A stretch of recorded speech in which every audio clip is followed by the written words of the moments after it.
Some of you may be wondering how my colleague came by this bandage upon his head. It's very simple. A nurse put it on. What my colleague is trying to say, if he had but the words, is that this afternoon he sustained an accident to his head. Vince, run that tape if you'd be so careful to do exactly as you're told. I hereby declare this second episode of A Bit of Fry and Laurie open.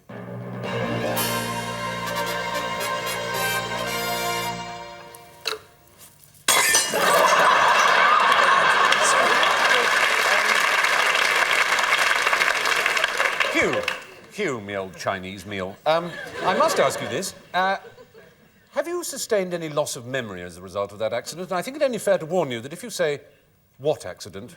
I shall squirt lemon juice into you. None whatever, which is a blessing.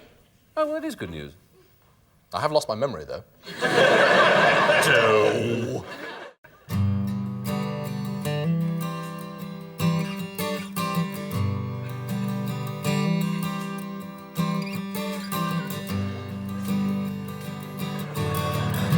She's got eyes like diamonds, hair like twisted gold. When she looks up to me, I feel my blood run cold. No, I don't care if people laugh. Aha. I'm in love with Steffi Graf. I watched her all last summer. I watched her every day. She knew that I was with her. She didn't have to say. She can't run, but she can't hide. She knows I feel deep down inside that Steffi is an angel, but she folds her wings and walks like you and me.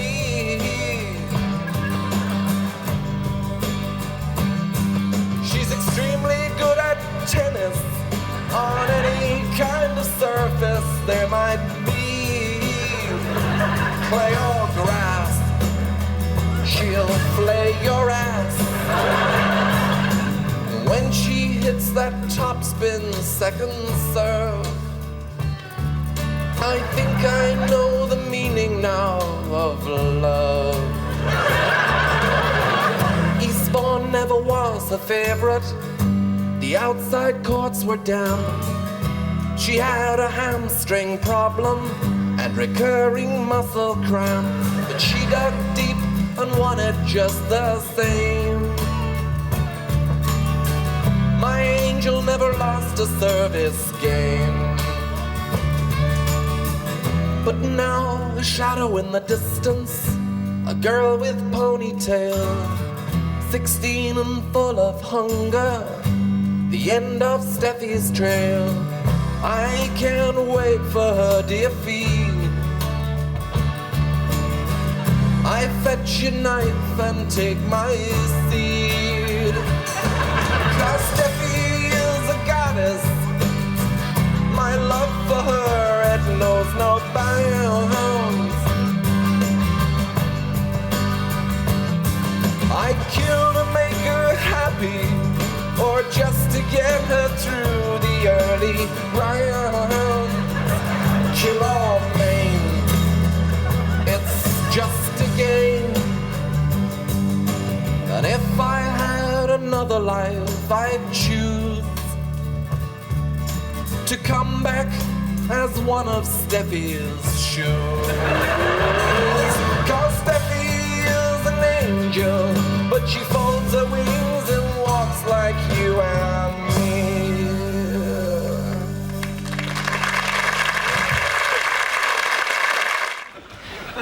Sir, if I may make so bold, a major crisis has arisen in your affairs. Yes, I know, Blackadder. I've been pondering it all morning. You have, sir? Yes, socks. Run out again. Why is it that no matter how many millions of pairs of socks I buy, I never seem to have any? Sir, with your forgiveness, there is another, even weightier problem. They just disappear. Honestly, you'd think someone was coming in here, stealing the damn things, and then selling them off.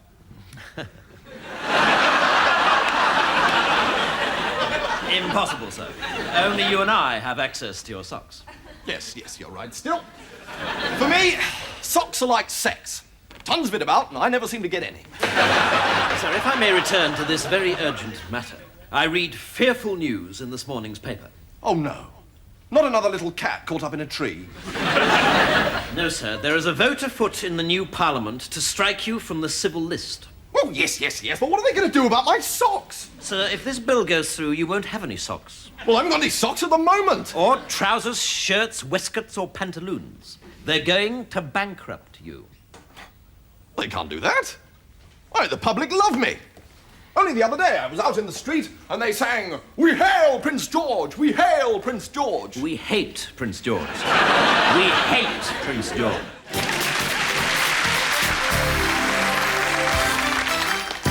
Hello and welcome to Don't Be Dirty. The show that shows you don't have to be dirty.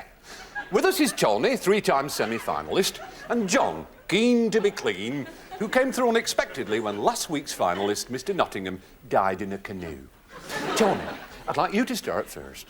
Would you describe for us, Tony, please, the act of fellatio? That's the act, Tony, of fellatio without, Tony, and I'm sure you must know the rules by now, without being dirty. And your time starts 5 seconds ago. This is an act that takes place between two people, possibly of opposite sexes, but possibly not.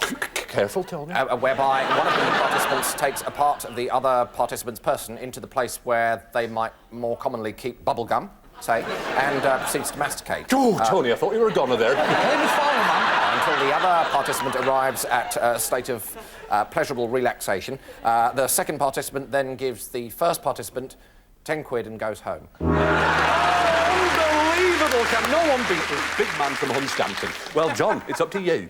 Now, your topic is the preservation of hardwoods. And the time starts then. Well, this is a very necessary business operation. Tony's challenged. He said business.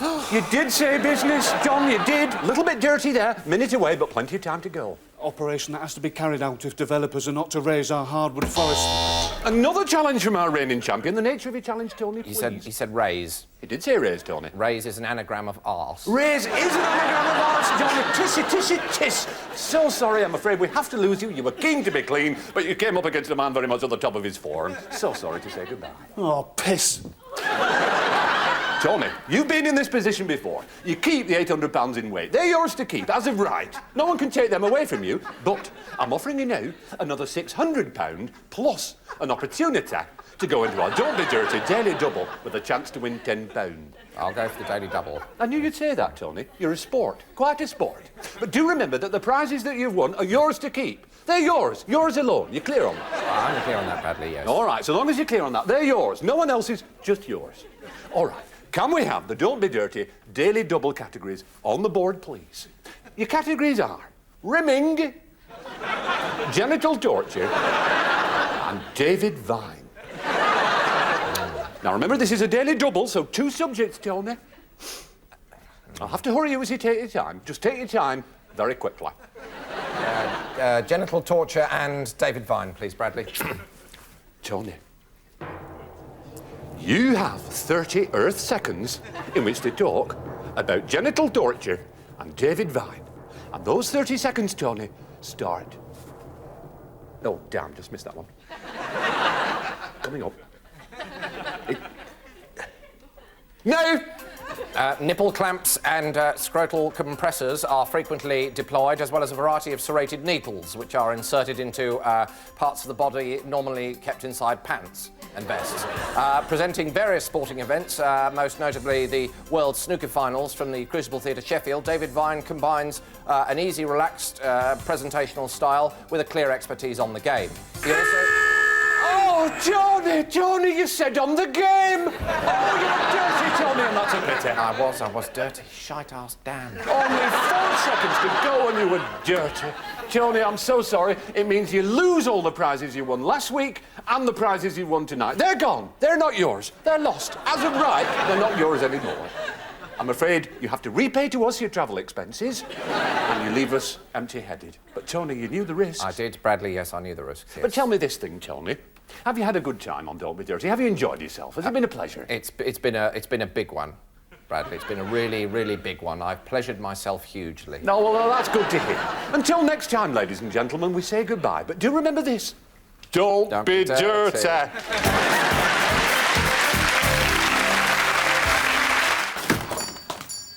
Good morning.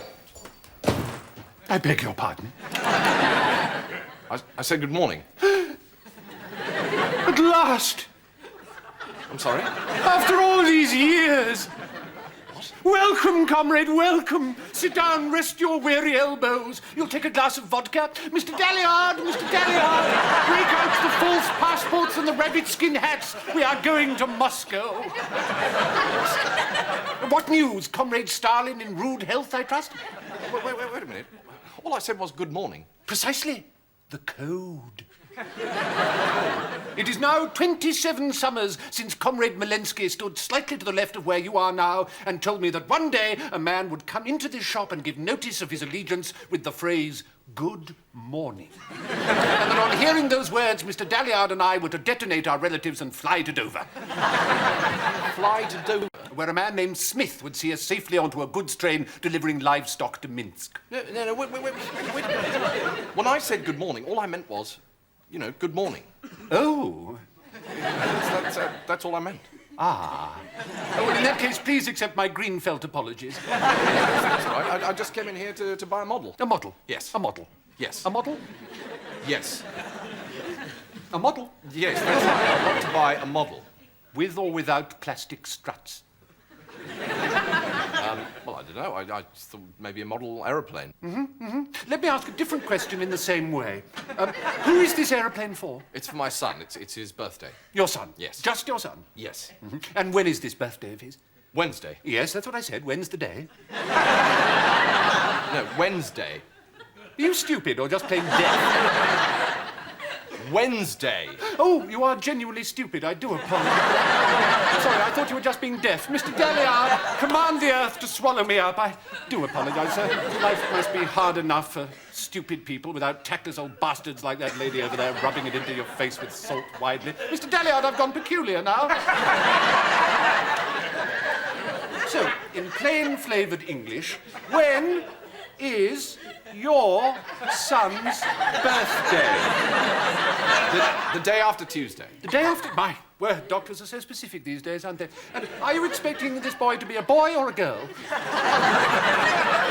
No, it's my son. He's 9. This is going to be his 10th birthday. His 10th? Oh, sir, I fear you're spoiling him. I was only ever allowed one. On my birthday, usually. Still, I dare say you know your own business best. Just don't come bleating to Mr. Dalliard and me if this son of yours turns out to be one of those drug jockeys we're always reading about on television. A glass of water? No, thank you. A cup of water? No. A plate of water, then? No, thank you. I just want a model aeroplane. A model aeroplane of water? No. I don't want any water. Forget the water. I just want to buy a model aeroplane. I thought perhaps the Messerschmitt 109E in the window. The Messerschmitt 109E in the window. That's right. Fizzy or still? What? That doesn't count. I had my hand on my head. Just ignore anything I say when my hand is on my head. So, the Messerschmitt 109E. Yes, and I suppose some glue. Some glue?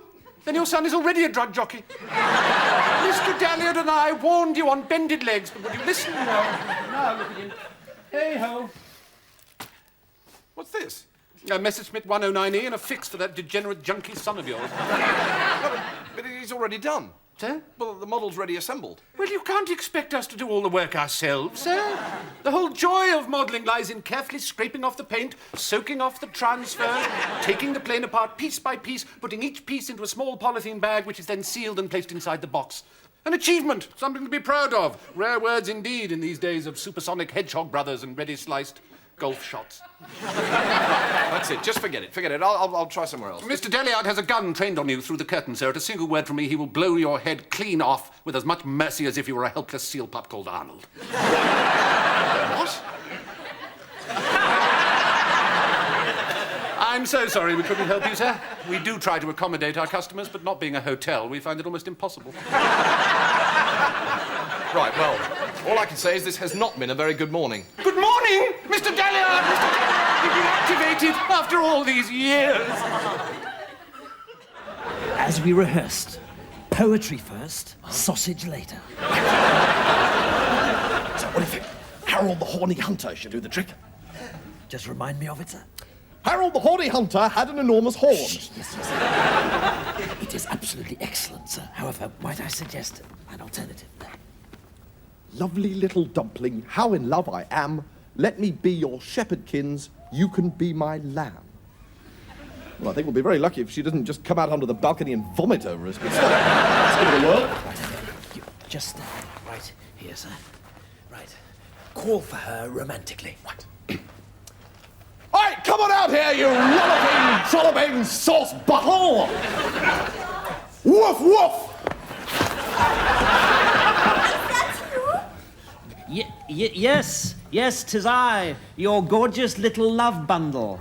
Oh, George, I think you must be the snuggly, wuggliest lumpkin in the whole of Toyland.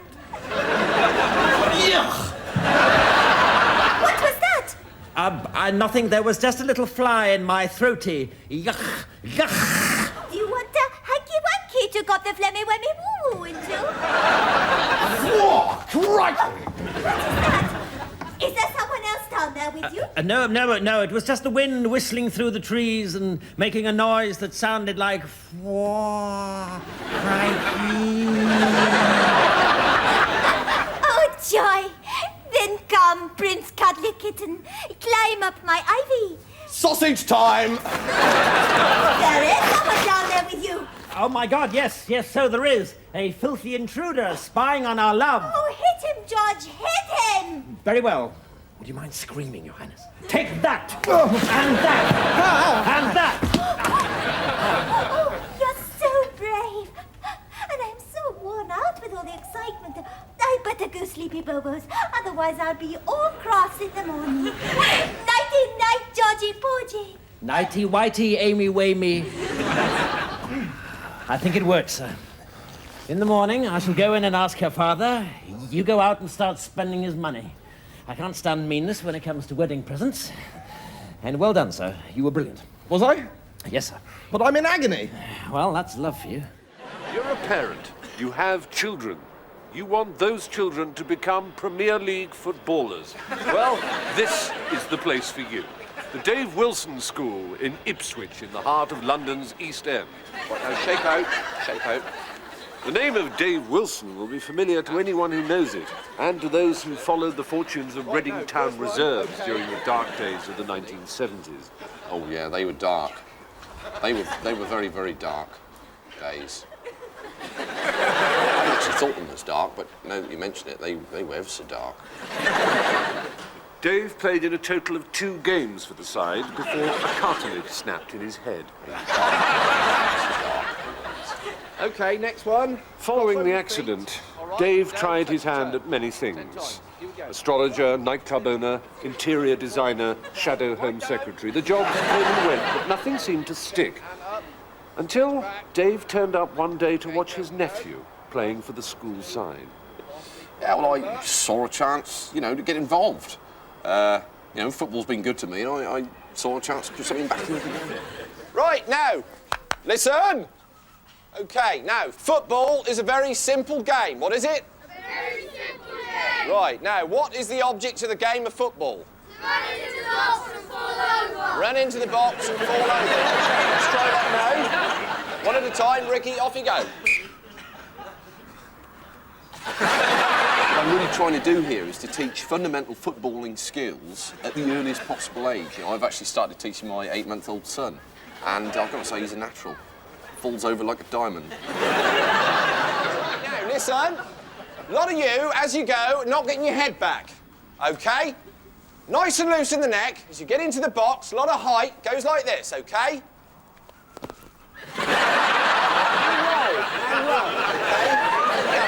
Same applies for the static fall. Right, that's when you run into the box, you've forgotten to fall over, you're just standing there, OK? Nice and loose in the neck and... OK then, limping, 2 legs to the pitch, go. That's in the change room. What is it? Never you mind what that is. Right, you lot, come here. Makes you sick, doesn't it? Right, listen, I'm going to say this once and once only, OK? Martin has found this in the changing room, right? Now then, I don't want to see any of you mucking around with these things, OK? Any one of you sees one of these, I want you to tell me or Mr. Collins immediately, all right? You want to make it to the top, it's training. No one ever got on in football messing around with these things. Right, off you go. It makes me sad. Britain has the finest trade, the finest armies, the finest navies in the world. And what do we have for royalty? A mad kraut sausage sucker and a son who can't keep his own sausage to himself. The sooner you're dead, the better. You're very kind. Now, you're no doubt anxious to catch up with the latest news of the war. I have here the most recent briefs from my general in the field. Yes, well, if you could just pop them in the laundry basket on the way out. Tea? Yes, immediately. Now, let's turn to the second front, my lord. Ah, yes. Now, as I understand it, Napoleon is in North Africa, and Nelson is stationed in... Alaska, Your Highness. In case Boney should try and trick us by coming via the North Pole. Yes, perhaps a preferable stratagem, Your Grace, might be to harry him amidships as he leaves the Mediterranean. Trafalgar might be quite a good... Trafalgar? Well, I'll mention it to Nelson. I must say I'm beginning to regret the necessity of killing you, Your Highness. I'd been told by everybody that the Prince was a confounded moron. No. Oh, Helen Buckshot, here's that tiresome servant of yours again. Oh, budge up. How dare you sit, sir, in the presence of your betters? Get up! Oh, Christ, yes, I forgot. You speak when you're spoken to! Unless you'd rather be flayed across a gun carriage? Well... Sir, I fear you have been too long a soldier. We no longer treat servants that way in London society. Why, I hardly touched the man. I think you hit him very hard. Nonsense! That would have been a hard hit. I just hit him like that. No, sir. A soft hit would be like this. Whereas you hit him like this.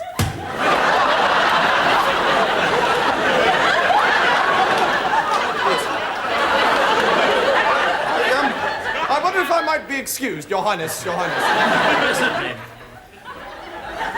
I'm sorry about that, sir, but one has to keep up the pretense. No, quite understand. You carry on the good work. Very well, sir. Hang on! This is bloody coffee. I ordered tea. Founded fool, aren't you? I heard everywhere that the Prince was the imbecile, whereas his servant Blackadder was respected about the town. Now that I discover the truth, I'm disposed to beat you to death. Tea!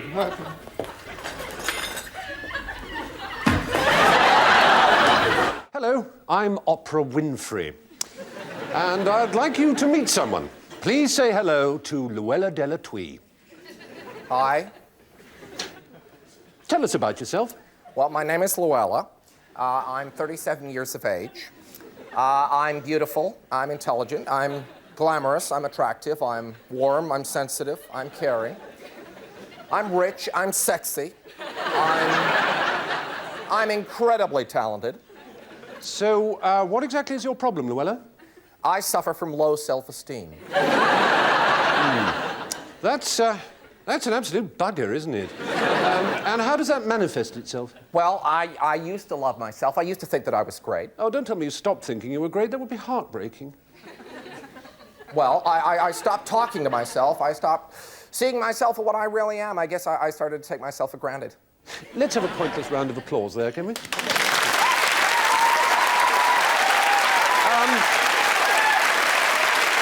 Thank you. All right. So, Luella, what did you do next? Well, I confronted myself. You know, I waited until I got home one day, and I confronted myself. I said, hey, lady, what are you doing? You know? How unbearably tense. And how did you respond? Well, you know, I started to shift around and started blaming all kinds of other things. But in the end, you know, I had to admit that, yes, I was sleeping with someone else.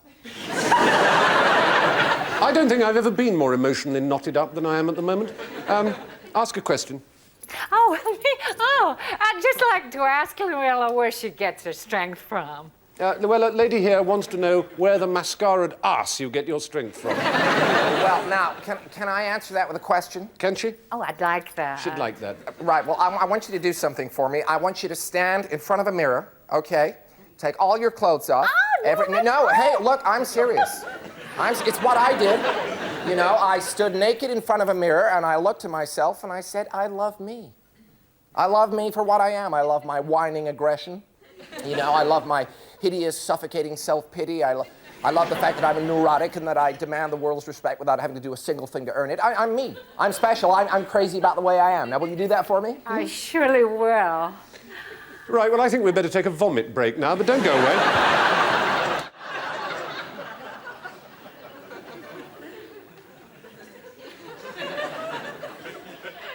What you got in there? I'm sorry? What you got in there, I wonder? A cat. You've got a mug in there, have you? Got a kitty puss? Lovely. This is Clover, my Daxie.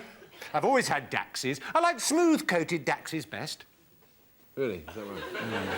So, what sort of mogwog is your kitty puss? Hmm? Is it, Tabbles or a tom-tom or what? Burmese. Ah, Burmy. I love a Burmy. Is it a girl or a boy, Burmy? Oh, Christ. It's male. Hello, Mr. Burmy. What's your name, then? Yes, you can't speak, actually. Ah, but they can understand every word you say, can't they? Not much evidence for that. My first Daxie, my first ever Daxie, was called Scully. I named him after Hugh Scully, who presents the Antiques Roadshow. I love that programme, don't you? Pervertedly? Do you know what I do of a Sunday? Every day after we've had our walk, because Clover and I always go walkums of a Sunday, well, you know, just Clover and me and, of course, my little pooper scooper, because that nasty Parky man doesn't like to see Poochie poop on his best grass, does he? No, so... Oh, Christ. And, of course, I don't like to see Poochie poop on my best carpet, and if I do, Clover knows she can expect a visit from the smack fairy. So we come back, and I make myself a cheese and tomato toastie. A what? A cheese and what? Tomato. Tomato. Tomato. Tomato. Tomato. Tomato. Don't say it again. I make myself a cheese and tomato toastie, sometimes 2 toasties, and an old muggles of tea, and I just snudge it down in front of the television and I watch the Roadshow. I love my Sunday afternoonies. Jesus, God help. And, of course, if it isn't the Roadshow, it might be that animal programme with Desmond. Desmond Morris? Ah, yes, but we call him Desmond in our household, because he's like a friend. He's like an old chum, is Desmond. Or we might watch MasterChef with Lloydie, or The Closey Show with Jeff Banksy Wanksy. We love our Sunday afters, don't we, Clover? So, what's wrong with Mr. Burmy? What? Mr. Burmy, why has he come in to see Vetty Lou? Has he got a poorly tums?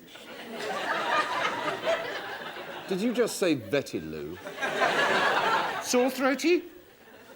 What's the matter with Mr. Burmy? I brought him in to be killed.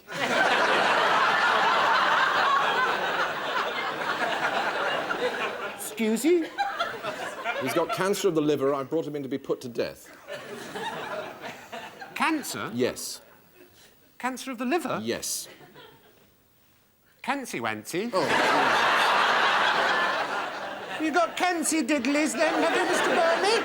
You're going to be put to deathies, are you? Is your little heart going to be made to stoppy wop wop? Are they going to go killy chum chums? Are they going to put your coldy woldy body wad in the grandy wound, are they? Hey? Clover? Yeah? What can I do for you? I'd like to have this man put down, please.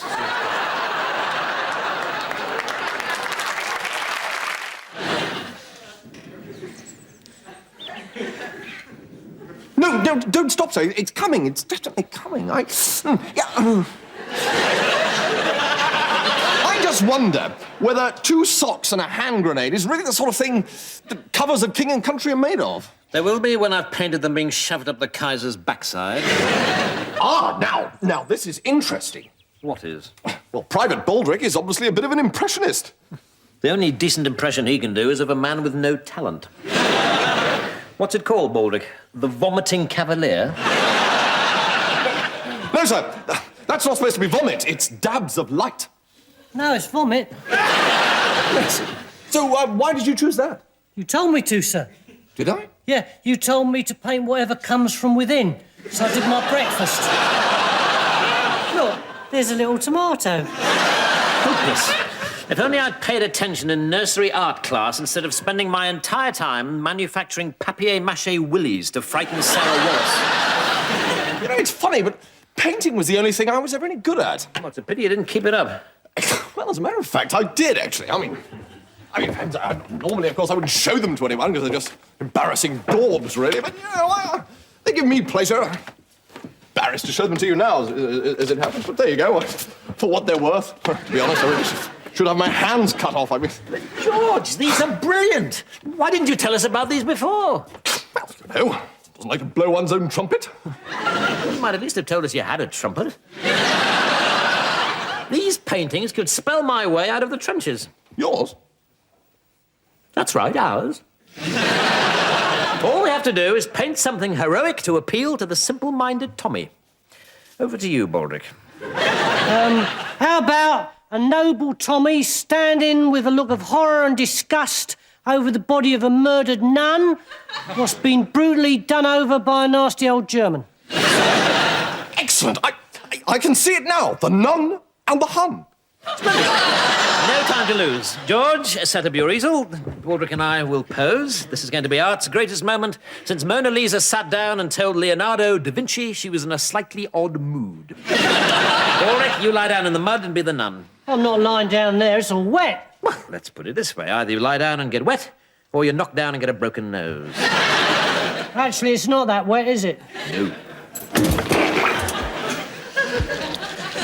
What are you going to be then, sir? The noble Tommy? Precisely. Standing over the body of the ravaged nun. I want a wimple. Well, you should have gone before we started the picture. You know, the funny thing is, my father was a nun. No, he wasn't. He was so, sir. I know, because whenever he was up in court and the judge used to say occupation, he'd say none. Right, you ready? Oh, just about, sir, yes. If you'd just like to pop your clothes on the stool. I'm sorry? Just pop your clothes on the stool over there. You mean you want me tackle out? So, yes. If I can remind you of the realities of battle, George, one of the first things that everyone notices is that all the protagonists have got their clothes on. Neither we nor the Hun favour fighting our battles au naturel. Sir, it's artistic licence. It's willing suspension of disbelief. Well, I'm not having anyone staring in disbelief at my willy suspension. Now get on and paint the bloody thing sharpish. See these? You plant one of these in about, late July. Bit of water, bit of compost, bit of love. And about 6 months later, you've got a 9-lane motorway running through your back garden. Yes, I always remember this spot because it was right here. This was the very first time that I saw my wife. I was standing absolutely here, and I remember thinking, what an incredibly tiny woman she was. Absolutely tiny. She was about that size. Tiny little thing. It was only weeks later, as I got to know her, that I realised that was, of course, because she was a long way away. The things they say, eh? The things they say. My youngest, she said to me the other day, she said, Daddy, why are there wars? Why do people kill each other and fight? I said, Rebecca, darling, shut your face and watch the video or I'll belt you one. Basically, I go around schools, I sit in with the kids, because I'm trying to learn French.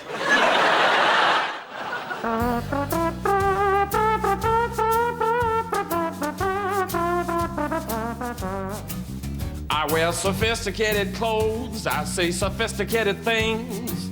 Everything about me says I'm a sophistication king, but when I'm with you, can't seem to find my cool. Yeah, when I'm with you, I just sit there and drool. I got sophisticated hands, I got sophisticated feet, a sophisticated car parked on Sophistication Street. But when I'm with you, can't seem to find my cool. Yeah, when I'm with you, I'm just a dribbling fool. When you look at me and you start to flirt, I have to wipe the dribble off the front of my shirt.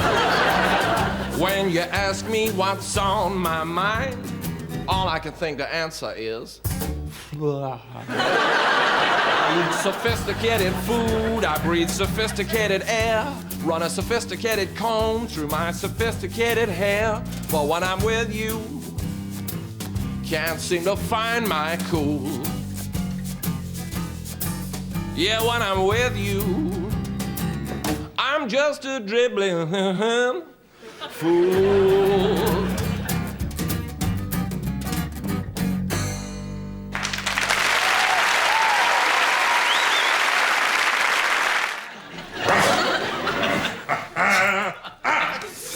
How do I look, darling? Girl bait, sir. Pure bloody girl bait. Moustache? Bushy enough? Like a privet head, sir. Good, because I want to catch a particularly beautiful creature in this bush tonight. I'm sure you'll be combing women out of your moustache for weeks, sir. God, it's a spankingly beautiful world, and tonight's my night. I know exactly what I'll say to her. Darling. Yes, sir? I don't know, sir. Well, don't butt in. Sorry, sir. I want to make you happy, darling. Well, that's very kind of you, sir. Will you kindly stop interrupting? If you don't listen, how can you tell me what you think? I want to make you happy, darling. I want to build a nest for your 10 tiny toes. I want to cover every inch of your gorgeous body in pepper and then sneeze all over you. Really, sir? I must protest. What is the matter with you, darling?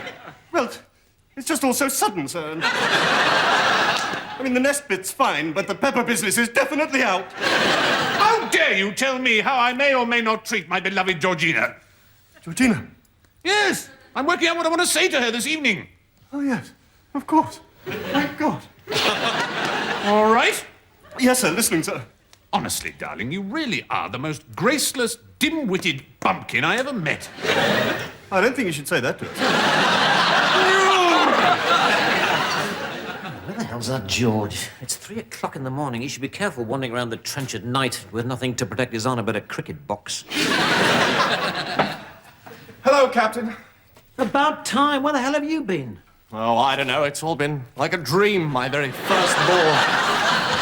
The music, the dancing, the champagne. My mind is a mad whirl of half-whispered conversations with the promise of indiscretion ever hanging in the air. Oh, did that old stoat Melcher try for a snog behind the fruit cup? Certainly not. General behaved like a perfect gentleman. We tired the moon with our talking about everything and nothing. The war, marriage, proposed changes to the LBW rule. Melcher isn't married, is he? No, all his life he's been waiting to meet the perfect woman. And then at last, tonight, he did. Some poor unfortunate had old Walrus Face dribbling in her ear all evening, did she? Well, yes, as a matter of fact, I did have to drape a napkin over my shoulder, yes. George, are you trying to tell me that you are the General's perfect woman? Well, yes, I rather think I am. Well, thank God the horny old blighter didn't ask you to marry him. You did? Well, how did you get out of that one? Well, to be honest, sir, I'm not absolutely certain that I did. What? Well, you can't understand what it was like, sir. You know, the candles, the music, the huge moustache. I don't know what came over me. You said yes? Oh, after all, sir, he is a general. I didn't really feel I could refuse. He might have had me court-martialed. Whereas, on the other hand, of course, he's going to give you the Victoria Cross when he lifts up your frock on the wedding night and finds himself looking at the last turkey in the shop. Yes, I know it's a mess, sir, but you see, he got me squiffy, and then when he looked into my eyes and said, "Chipmunk, I love you." Chipmunk? Yes, but it's his special name for me, you see. He says my nose looks just like a chipmunk's. Oh, God. We're in serious trouble here. If the General ever finds out that gorgeous Georgina is in fact a strapping 6-footer from the rough end of the trench, it could precipitate the fastest execution since someone said, "This Guy Fawkes bloke, do we let him off or what?" Ladies and gentlemen, a bit of a shadow has been cast over the show this evening. My colleague, Hugh, has received a death threat. That's right. It arrived this morning, and it's addressed to Dear Sir or Madam. It goes like this. You are a cow's son, bastard-sucking mental. You die heavily in wet, throat-ripping everywhere. Don't like the Queen, this country. Spelt wrong. For tear out lungs and replace with portable clothes, brackets, yes please, brackets. National service, who is she? Stripping scrotum through eerie, leery pastures of deep smell. Pretty upsetting, as you can imagine. I've tried to persuade my colleague to take this threat seriously, but he insists on carrying on as if nothing has happened. Yeah, well, you see, I take the view that if you give in to these people, then you've given in. You know? Yes, but at the very least, my colleague, I don't think it's safe for you to do your song this evening. Well, you see, if I don't do my song, then he's won, and democracy might as well just take an early shower.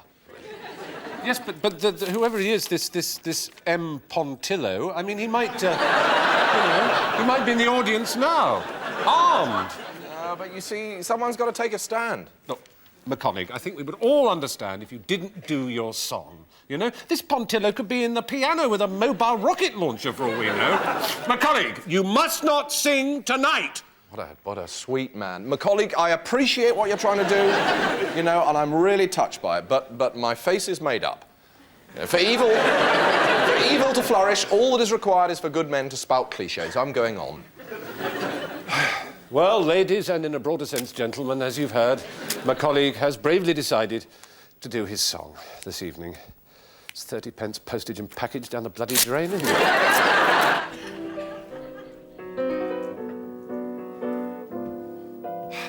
Well, my colleague, 1,740 seconds have elapsed since first we welcomed the viewing several into our lives for another evening of entertainment and hatred. My colleague, you've opened your mouth and the great truth has come out. I'll save you embarrassment by pretending you never said that or anything like it. He's firm, but he's fair. In the great sandwich of broadcasting, we at A Bit of Fry and Laurie are perhaps but a thin slice of turkey breast. We nourish, but we don't cause wind. I could have put it better myself. What's more, he could too. He could. So now, my colleague, we have to sweep up the broken shards and decaying lumps of the evening, gather them into an old towel and heave them over the side. Fair breaks your heart, doesn't it? I turn to you now, my colleague, and I ask you to gaze down at the drinks menu and fix us a debonair cocktail selection. Oh, well, now this is a difficult choice. Choose carefully, my colleague. One choice brings certain death, the other freedom. Well, now, you'd expect me to choose the silver prostate, but then I'd know that you'd expect that. So really, I should choose the boiling idiot. But the boiling idiot's got Campari in it, and he knows that I hate Campari, so... So? So it'll be the silver prostate. Ha! You've chosen wisely, little one. Yoda has taught you well. The silver prostate does indeed bring freedom. Now, to prepare a silver prostate at home, you will need 7 of the following. A cocktail shaker, shaker, that's me, a helping of liquore strega, an assistance of parfait amour, lovely purple violet liqueur there, a tit of Maker's Mark bourbon, a rash of Bailey's Irish cream to throw away, square lumps of frozen water sculpted into the shape of ice cubes, and a farewell from newsreader Andrew Harvey, digitally recorded off-air. Well, that's the national and international news tonight. Good night. While I mix these together, I turn to the debonair doyen of the dance, and I ask, as askingly as I might, this ask. Please, Mr. Music, will you play?